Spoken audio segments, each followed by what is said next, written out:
ایک میرا سوال وراثت کے معاملے میں ہے کہ جو خاص کر کے عام طور پہ یہاں انڈیا یوپی میں جو بھی مطلب اکثر دیکھا جاتا ہے کہ لڑکیوں کی وراثت، بہنوں کی وراثت لوگ نہیں دیتے ہیں، بہنیں کہتی ہیں کہ ہم نے معاف کر دیا، تو اس کے بارے میں صحیح مطلب دلیل کیا ہے؟ اگر ہم نہ دیں تو اگر وہ معاف کر دیں، وہ تو کہتی ہیں ہم دل سے معاف کر دیے، لیکن اگر ہم دیں یا نہ دیں مطلب صحیح طریقہ کیا ہے کہ اگر وہ کہہ رہی ہیں ہم کو نہیں چاہیے؟ جواب میرے بھائی آپ کو پتہ ہے، آپ یو پی میں رہتے ہیں، آپ یو پی کا سماج اور معاشرہ جانتے ہیں، جس طرح آپ جانتے ہیں اسی طرح میں بھی جانتا ہوں۔ آپ کو پتہ ہے کہ کیا غلط ہو رہا ہے۔ اگر غلط نہیں ہو رہا ہوتا تو یہ سوال آپ نہیں کرتے، کیونکہ جب کوئی بہن کہتی ہے کہ میں نے میراث معاف کر دیا، مجھے نہیں چاہیے، بھائی لوگ آپ لوگ آپس میں بانٹ لو، ہمیں نہیں چاہیے، آپ بتائیے سچائی کے ساتھ، ایمانداری کے ساتھ کہ اگر وہ بہن مطالبہ کرے، پہلی بات تو یہ کہ کیا اس بات کی ضرورت پڑنی چاہیے کہ بہن مطالبہ کرے؟ جیسے 4 بھائی اگر ہیں، باپ کی وفات ہوئی تو کیا چاروں بھائی مطالبہ کرتے ہیں کہ بھائی مجھے میراث ملنا چاہیے، یا انہیں بغیر مطالبے کے مل جاتا ہے؟ بنا مطالبے کا بھائی لوگ کو مل جاتا ہے۔ ہاں، بھائی کو بنا مطالبے کی مل جاتا ہے۔ تو آپ بتائیے ایمانداری کے ساتھ کہ بہن کو مطالبہ کرنے کی ضرورت کیوں پڑے؟ بہن کو مطالبہ کرنے کی ضرورت نہیں پڑنی چاہیے، باپ کی وفات ہوتے ہی آٹومیٹک وہ اس وراثت میں شریک ہو گئی، تو اسے مطالبہ کرنے کی ضرورت ہی نہیں پڑنی چاہیے۔ دراصل وہ بہن جانتی ہے کہ اگر میں مطالبہ کروں گی تو اول تو مجھے ملے گا نہیں، اور اگر مجھے مل بھی گیا تو یہ جو میرے بھائی ہیں، میرا مائکہ ہے، یہ زندگی بھر کے لیے ختم، میرے بھائی ناراض ہو جائیں گے، تمام لوگ ناراض ہو جائیں گے، اس لیے وہ بہن مجبور اور مقہور ہے، اور وہ جانتی ہے کہ مطالبہ کرنے سے ملے گا نہیں، اگر مل بھی گیا تو یہ سارے لوگ مجھے چھوڑ دیں گے۔ اب وہ کہتی ہے کہ مجھے نہیں چاہیے۔ ساری بہنیں ایسا نہیں کہتی ہیں، بہت ساری بہنیں مانگتی بھی ہیں۔ اب وہ اگر کہتی ہے نہیں چاہیے تو آپ بتائیے کہ کیا یہ رضامندی ہے؟ یہ تو رضامندی نہیں ہے۔ اگر آپ کو رضامندی جاننی ہے بہن کی تو اس کا طریقہ میں بتاتا ہوں آپ کو، اور اگر یو پی والوں میں یا ہندوستان کے کسی بھی خطے کے مسلمانوں کے اندر اگر سچائی ہے اور سچ کا سامنا کرنے کی طاقت ہے تو میں طریقہ بتا رہا ہوں، اس طریقے پر عمل کر کے دکھائیں۔ وہ طریقہ یہ ہے کہ جب باپ کی وفات ہو جائے فوراً آپ میراث کو تقسیم کریں، اور جس بھائی کا جتنا حصہ بنتا ہے اس کو اتنا حصہ دیں، جس بہن کا حصہ بنتا ہے بہن کو بتائے بغیر، اس کو اطلاع تک نہ دیں، اس کے نام اتنی پراپرٹی آپ کروا دیں فوراً، بہن کے نام ہو گئی وہ پراپرٹی۔ اب اگر وہ بہن کل کو آ کر کے آپ سے کہتی ہے کہ ایسا ہے بھیا، یہ جو آپ نے زمین جائیداد میرے نام کیا ہے، میں اپنی طرف سے آپ چاروں بھائیوں کو گفٹ کر رہی ہوں، آپ لوگ لے جائیے، آپس میں بانٹ لیجئے، تب میں مانوں گا کہ وہ بہن راضی خوشی کے ساتھ اپنے بھائیوں کو دے رہی ہے۔ لیکن آپ نے ایک طرح سے اس کو گن پوائنٹ پہ رکھا ہوا ہے، اور وہ بہن کہہ رہی ہے کہ میں نے معاف کر دیا۔ جو ہے معاف کرنے کا موقع ہی کیوں آئے؟ اسے پہلے ہی دے دیجئے نا، اور دینے کے بعد اگر وہ واپس کر دیتی ہے 1-2 سال کے بعد، تب میں مانوں گا کہ ہاں اس نے دے دیا۔ لیکن پہلے سے باپ کے مرتے ہی بھائی لوگ بیٹھ کے انتظار کرتے ہیں، بے ایمان بھائی لوگ، کہ اب جو ہے کس طرح سے بہن پر دباؤ بنایا جائے، کس طرح سے اس کو ٹارچر کیا جائے۔ اب وہ بہن جب ٹارچر ہوتی ہے، دباؤ میں آتی ہے، تو کہتی ہے ایسا ہے چلو میں نے معاف کیا۔ وہ جانتی ہے ملنے والا تو ویسے بھی نہیں ہے، تو کم سے کم معاف بول دوں گی تو سال میں 1-2 بار ملاقات تو کر لیا کریں گے یہ لوگ، تو معاف کر دیتی ہے۔ اب بتائیے یہ معافی ہے؟ یہ تو جیسے یہودی ہیلا کرتے تھے نا، یہودی ہیلا کرتے تھے، اللہ تعالیٰ نے سنیچر کے دن شکار کرنا حرام قرار دیا، تو یہودی کیا کرتے تھے؟ جمعہ کو جال لگا دیتے تاکہ سنیچر کو مچھلیاں پھنستی رہیں، اور اتوار کو اس کو نکال لیتے تھے۔ کہتے تھے دیکھو ہمیں سنیچر کو شکار کرنے سے منع کیا گیا تھا، ہم نے سنیچر کو کوئی جال نہیں لگایا، ہم نے تو جمعہ کو لگایا، مچھلیاں خود بخود اس کے اندر آ کے پھنسی اور ہم نے اتوار کو نکال لیا۔ تو بتائیے کہ کیا یہودیوں والی خصلت ہے کہ نہیں ہے؟ تو اگر آپ حقیقت میں یہ مانتے ہیں کہ بہن نے معاف کر دیا تو پہلے اس کو دے دیجئے، اس کے بعد ٹرائی کیجئے کہ کیا وہ بہن معاف کرتی ہے یا نہیں کرتی ہے۔ تو کبھی کبھار جب آدمی گناہ کرتا ہے نا، گناہ کا جو مرتکب ہوتا ہے اس کا نفس اس کو کچوکے لگاتا ہے، اس کو نیند نہیں آتی ہے، سکون نہیں آتا ہے۔ اب وہ اپنے نفس کو مطمئن کرنے کے لیے اور اپنی کالی کرتوتوں کو جسٹیفائی کرنے کے لیے وہ اس طرح کی چیزیں لاتا ہے کہ وہ میری بہن نے تو معاف کر دیا ہے. اس کو اندر سے اس کا نفس ملامت کر رہا ہے. اب وہ کہہ رہا میری بہن نے معاف کر دیا ہے تاکہ وہ اپنے آپ کو, اپنے نفس کو تھپکی دے کر کے سلا سکے کہ میری بہن نے معاف کر دیا. کوئی بہن نہیں معاف کرتی ہے. سچائی یہی ہے, آپ بھی جانتے ہیں, پوری دنیا جانتی ہے. کوئی بہن وہ معاف کیوں کر دے گی؟ کتنی بہنیں ایسی ہیں جو اپنے جو پریشان حال ہوتی ہیں. بھائیوں نے باپ سے کروڑوں کی جائیداد پایا ہوا ہے, بہن پریشان حال ہے اور وہ کہہ رہے میری بہن نے معاف کر دیا ہے. بھائی کیوں معاف کر دے گی وہ؟ جیسے دولت کی ضرورت آپ کو ہے, دولت کی ضرورت اس کو بھی ہے, وہ کیوں معاف کر دے گی؟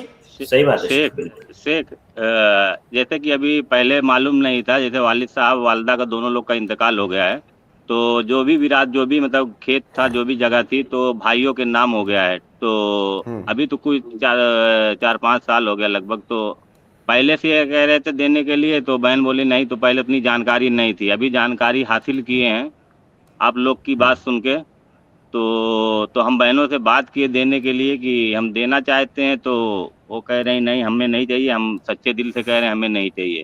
بات یہ ہے سے کیونکہ جو پراپرٹی ہے وہ ابھی ہمارے نام ہو گئی ہے کچھ بھی, تو اب اس کا راستہ کیا ہے, مطلب ان کے نام کر کے دیں. جیسے کہ 4 بہن ہیں, تو آپ لوگ کی سن کے, شیخ لوگ کی بات سن کے کہ 33% بہنوں کا حصہ مطلب ہوتا ہے اور 66% بھائیوں کو ہوتا ہے لگ بھگ.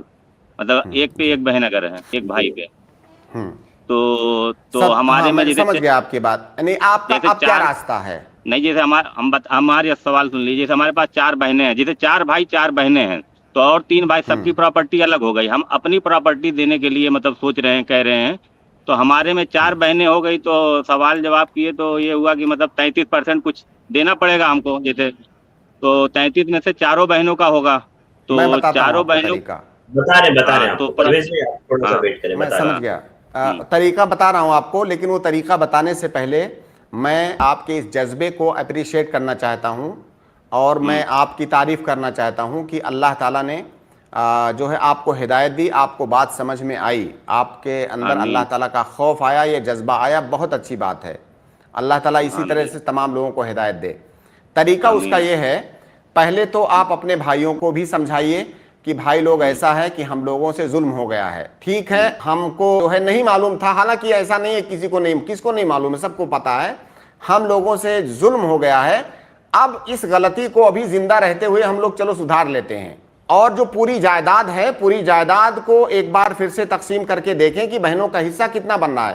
طریقہ یہ ہے کہ جب 4 بھائی ہیں تو 4 دونی 8 ہو گیا, اور 4 بہنیں ہیں. جی 4 بہنیں, 8 4 12, پوری جائیداد کو 12 حصہ کریں. 12 حصہ کرنے کے بعد ایک ایک حصہ بہنوں کو دے دے, 4 حصہ نکل گیا. باقی بچا 8 حصہ, وہ 2 حصہ بھائی لوگ لے لیں. ایسے بنتا ہے.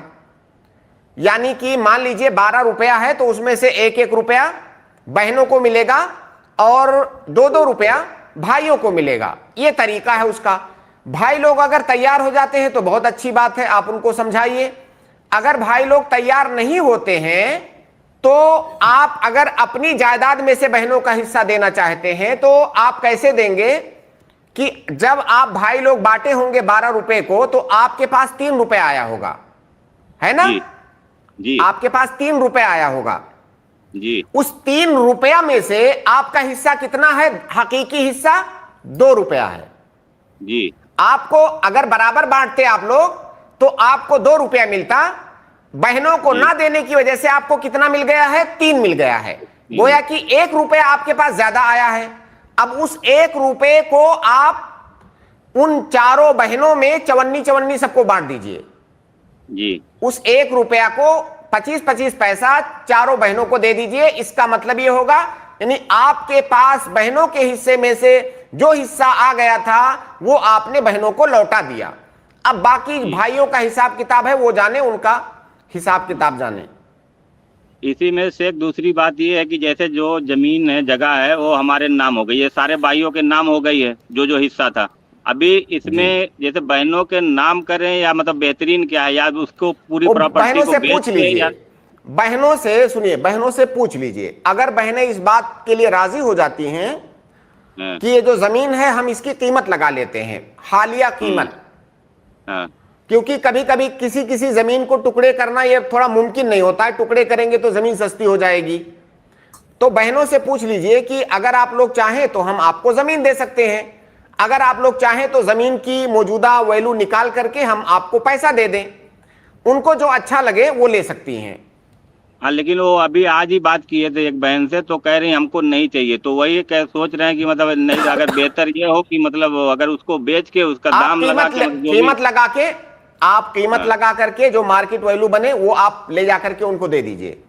ہاں، کیونکہ ٹکڑے ٹکڑے میں پھر 5 نام پھر ہو، جیسے ایک نام ہمارا، پھر 4 بہنوں کا اور ہاں، نام زمین پڑے گا تو خراب ہو دونوں جائے گی اور زمین کی ویلو گر جائے گی۔ ہاں بہت سارے نام ہوں گے تو بہت مشکلات بھی ہیں اب، کیونکہ پہلے اگر ہو گیا ہوتا تو جی بہتر تھا، لیکن پہلے ہو نہیں پایا۔ جی جی، تو ابھی آپ رقم دے دیں جیسے شیخ نے کہا ہے نا، تو ہاں، رقم ہاں آپ کر لیں۔ آپ بھائی ویسے یو پی میں کس ضلع سے ہیں، اگر بتانے میں کوئی ہم دشواری نہ ہو آپ کو؟ پورا بتا دیں آپ کو، سنت کبیر نگر، پولی بلاک، رامپور، کڑواں گاؤں۔ ماشاء اللہ، اللہ تعالیٰ ٹھیک، آپ کو ثابت قدمی عطا کرے۔ آمین آمین، جزاک آمین۔ اللہ خیر، اور بارک اللہ۔ اس کا تھوڑا سا بتا دیجئے، اگر نہ دینے اس کا مطلب گناہ کیا، مطلب اللہ پاک نے کیا اس کا بتایا، گناہ مطلب اس بتا کی وہی دیتا کیا ہوں، ہے؟ جی بالکل بتا دیتا ہوں۔ بہت بہت قرآن بہت میں شکریہ، کل جزاک اللہ۔ کسی نے سوال کیا تھا میراث کے بارے میں، کیا آیت ہے شیخ؟ وَمَن يَتَعَدَّ حُدُودَ اللَّهِ، اللہ تعالیٰ نے میراث کو اپنا حدود بتایا ہے، اور اس کا تجاوز کرنے والوں کو اللہ تعالیٰ نے جہنم کی خوشخبری سنائی ہے، ایک بات۔ دوسری بات، میراث کا تعلق حقوق العباد سے ہے، بندوں کے حقوق سے۔ بندوں کا حقوق اگر بندے معاف نہ کر دیں تو اس کا حساب آپ کو قیامت میں دینا پڑے گا، اور نیکیوں کی شکل میں آپ کو وہ قرضہ چکانا پڑے گا۔ وہاں پہ تو کھیت زمین جائیداد تو نہیں ہوگی، تو آپ کو اپنی نیکیاں دینی پڑیں گی اس شخص کو جس کا حق آپ نے مار لیا ہے، یہ دوسری بات۔